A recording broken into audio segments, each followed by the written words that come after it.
नमस्कार, मैं डॉक्टर लक्ष्मी शंकर कुशवाहा आज के इस वीडियो में आप सभी का स्वागत और अभिनंदन करता हूं। आज के इस वीडियो में हिंदी भाषा का उद्भव एवं विकास के बारे में जानकारी प्रस्तुत करूंगा।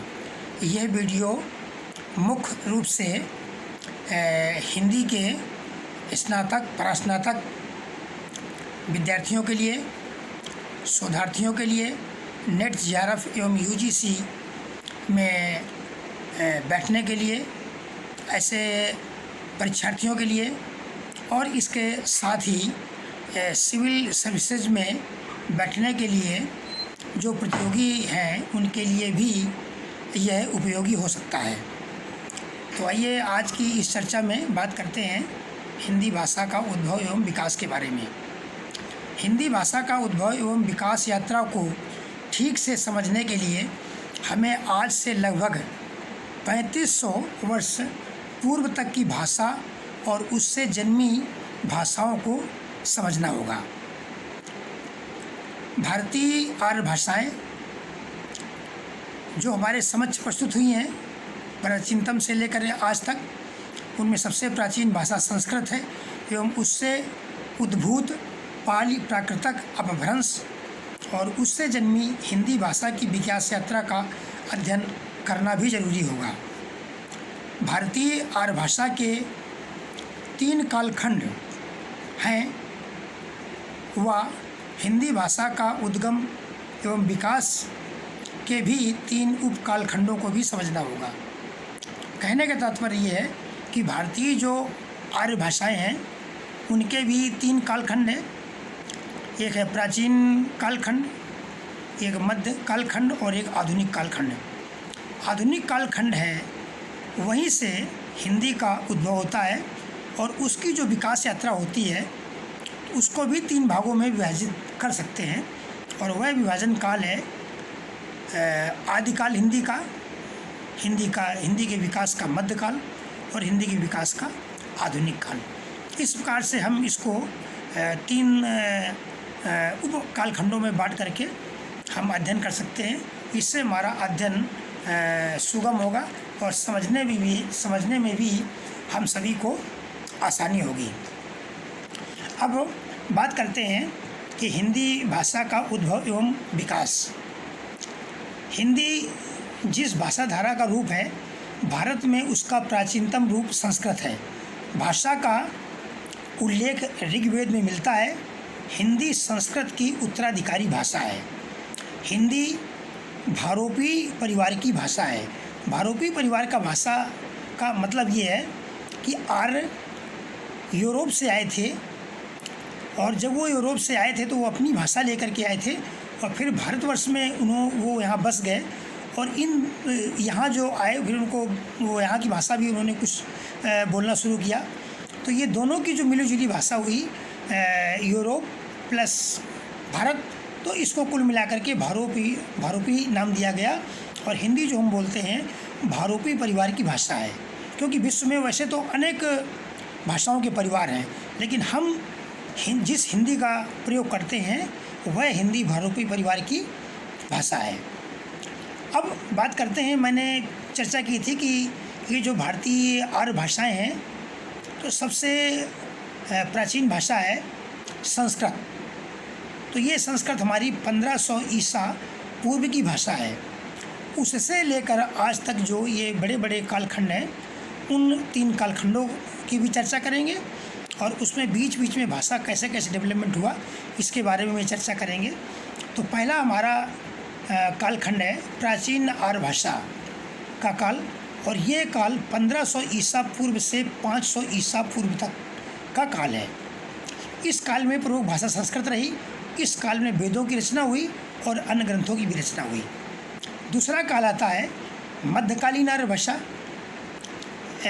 इसका समय 500 ईसा पूर्व से 1000 ईस्वी तक है और इस मध्यकालीन आर्य भाषा के अंतर्गत बौद्ध एवं जैन ग्रंथों की रचना हुई। अब देखते हैं कि मध्यकालीन आर्य भाषा है, इसके उप कालखंड क्या क्या बनते हैं। तो पहला तो है ये पाली भाषा। पहली भाषा संस्कृत के बाद पाली भाषा आती है।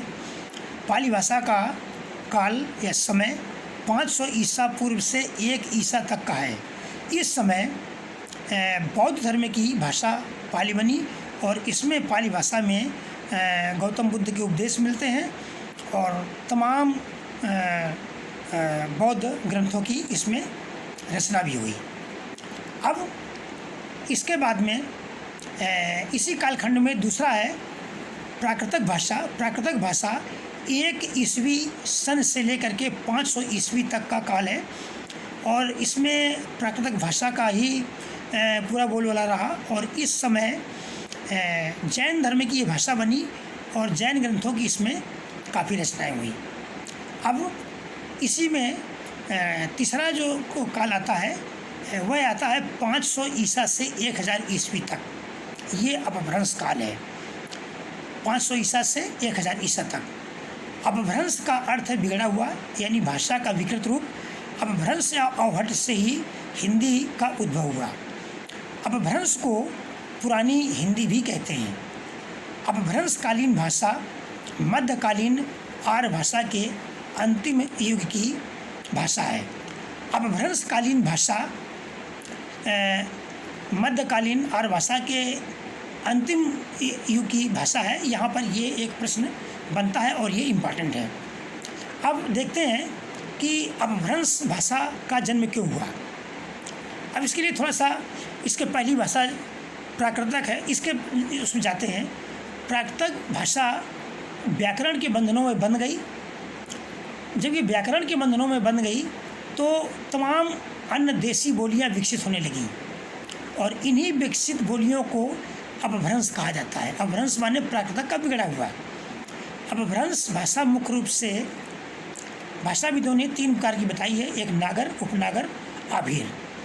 अब ये तो 3 प्रकार की भाषा है, लेकिन अपभ्रंश भाषा लगभग भारत के काफ़ी क्षेत्रों में बोली जाती थी और जो भाषा मुख्यतः जिस क्षेत्रों में बोली जाती थी वह उसी क्षेत्र विशेष की अपभ्रंश कहलाती थी। अब अपभ्रंश के भी इसमें कई इसमें शाखाएं हैं, कई धाराएं हैं। तो पहली धारा को बात करते हैं शौरसेनी अपभ्रंश। शौरसेनी अपभ्रंश को पश्चिमी हिंदी भी कहते हैं। ये पश्चिमी हिंदी, राजस्थानी, गुजराती एवं पहाड़ी क्षेत्रों की भाषा है। पैशाची अपभ्रंश लहंदा पंजाबी में बोली जाती है। ब्राचाड़ अपभ्रंश सिंध की बोली है। महाराष्ट्रीय अपभ्रंश मराठा की यानी महाराष्ट्र के आसपास की भाषा है। मागधी अपभ्रंश बिहारी, उड़िया, बंगाल, आसाम यानी असमिया भाषा है। अर्धमागधी पूर्वी हिंदी है और पूर्वी हिंदी के अंतर्गत अवधी, बघेली, छत्तीसगढ़ी। इसी अपभ्रंश रूप से हिंदी भाषा का जन्म 1000 ईस्वी में हुआ।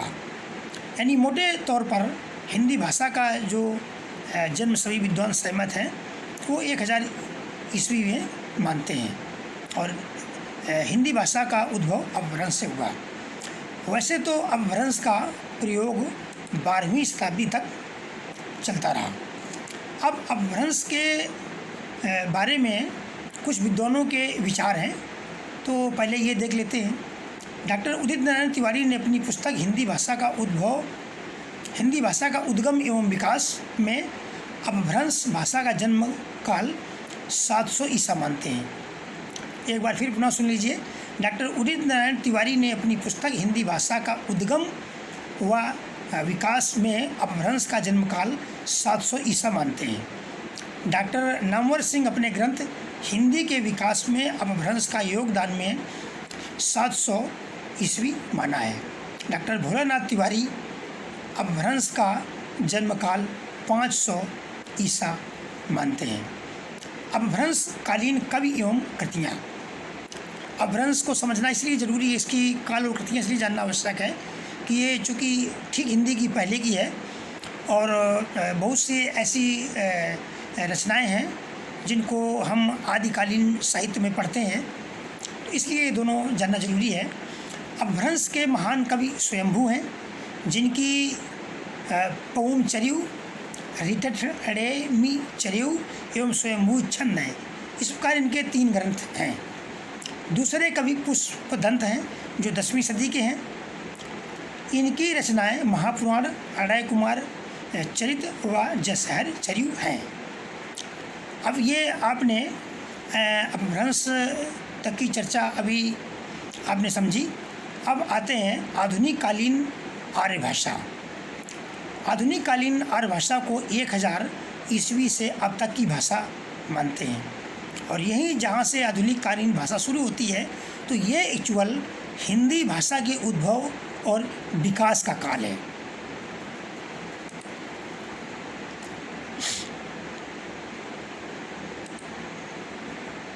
हिंदी भाषा के विकास के क्रम को समझने में, जैसा कि मैंने बताया था कि आधुनिक कालीन आर्य भाषा का जो काल है 1000 से लेकर के आज तक, सुविधा की दृष्टि से इसको भी हम 3 उपखंडों में विभाजित कर लेते हैं। तो इसका जो पहला समय आता है, पहला उपकाल खंड है, वो है आदिकाल। और आदिकाल ये 1000 ईस्वी से 1500 ईस्वी तक का समय है। इस काल में अपभ्रंश और हिंदी दोनों में रचनाएं हुई।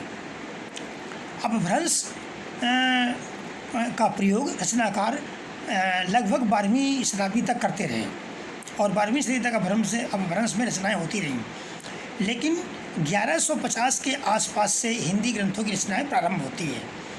सौरसेनी अपभ्रंश से हिंदी भाषा का उद्भव हुआ और अपने विकास में ये, अपने अग्रिम विकास में ये अग्रसर हुई। अब देखिए, इसमें कुछ विद्वानों ने भी अपने विचार व्यक्त किए हैं। उनके विचार भी जानना आवश्यक है। उनके विचार जानने से काफ़ी सहायता मिलती है।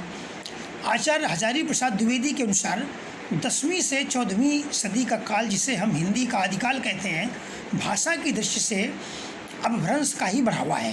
यानी अपभ्रंश था, लेकिन यही इसमें बढ़ावा था और डेवलपमेंट हो रहा था। इसी बढ़ावा को उत्तरकालीन अपभ्रंश कहते हैं, और कुछ लोग पुरानी हिंदी। इस काल में भाषा के 3 रूप मिलते हैं। किस काल में? ये वह काल है जब हिंदी और हिंदी का जन्म होता है, और जन्म का ये पहला काल है।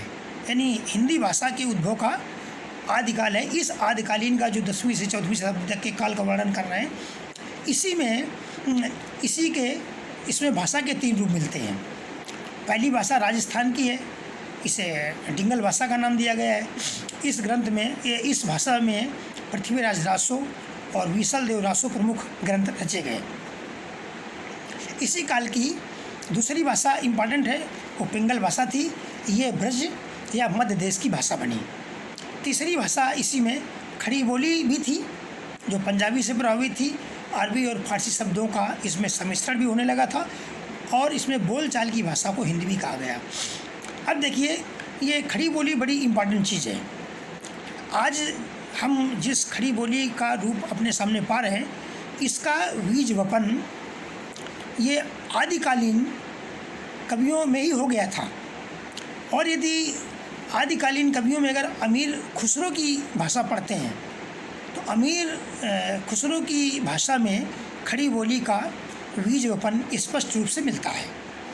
तो इस प्रकार से ये खड़ी बोली थी, पंजाबी से प्रभावित थी। अरबी और फारसी शब्दों का सम्मिश्रण होने लगा था।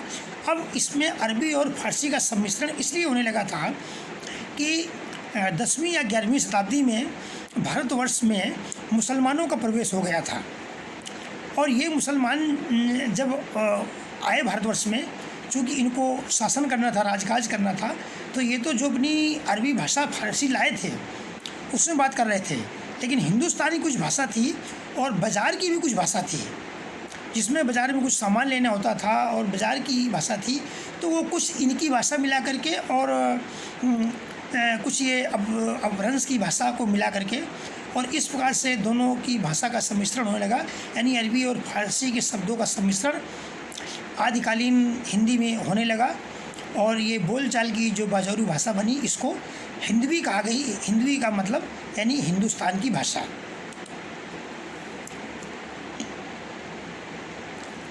अब इस समय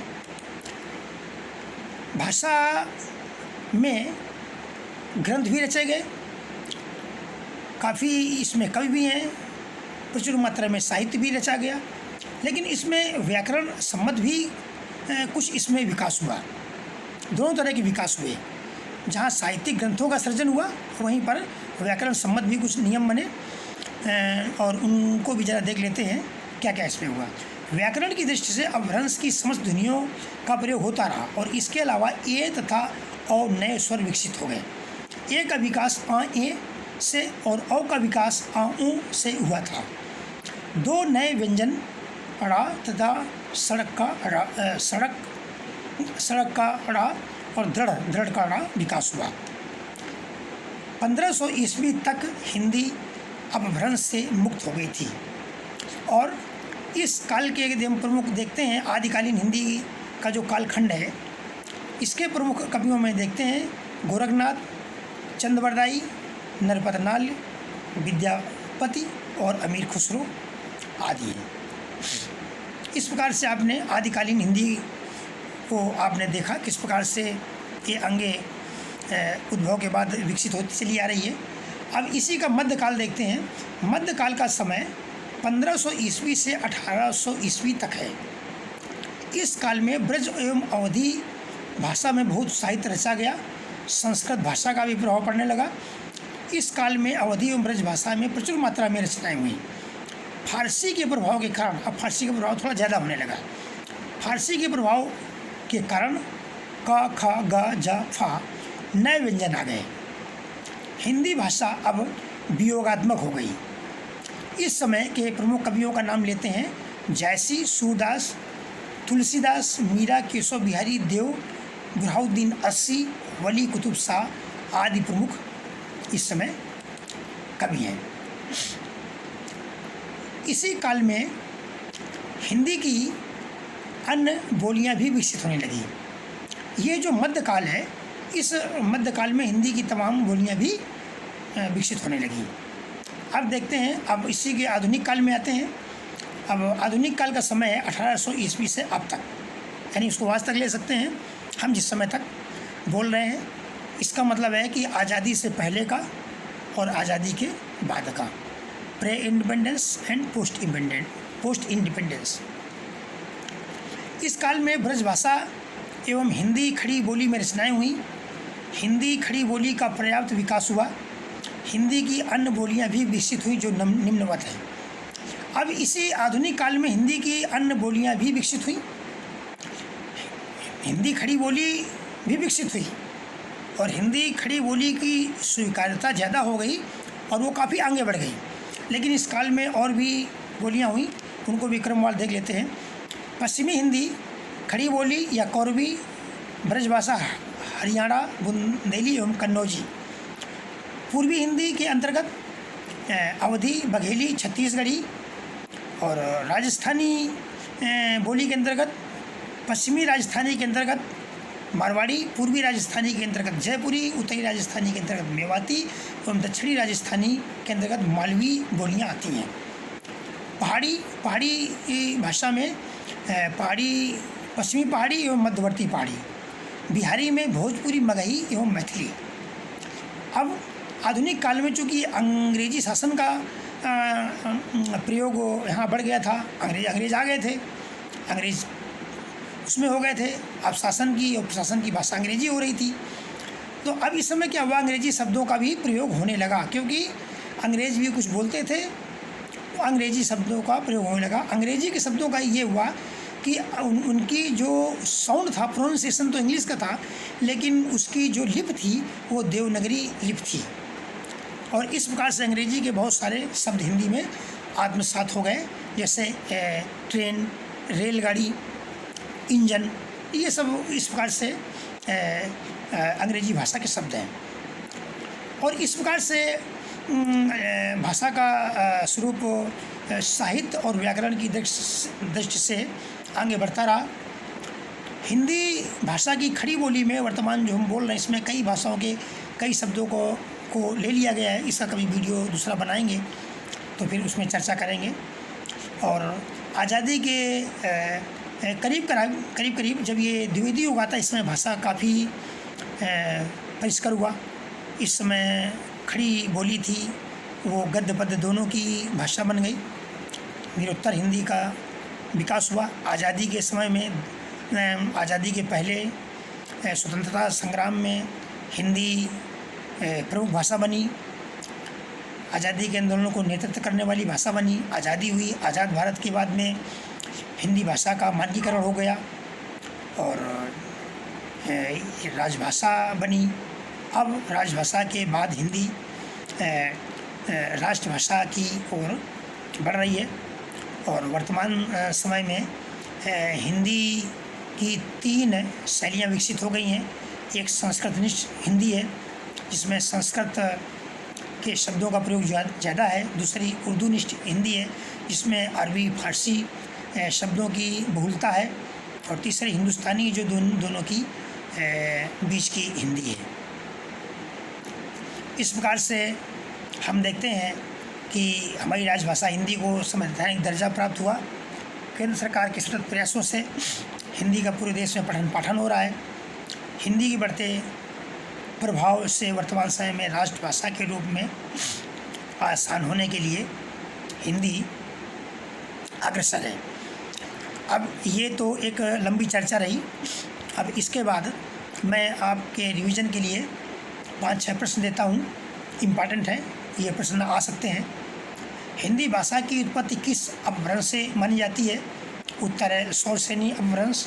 हिंदी भाषा का आरंभ कब से हुआ, यानी हिंदी भाषा का जन्म कब से हुआ? 1000 ईस्वी। हिंदी भाषा का उद्भव व विकास के लेखक का नाम क्या है? डॉक्टर उदय नारायण तिवारी। पूर्वी हिंदी की उत्पत्ति किस अपभ्रंश से मानी जाती है?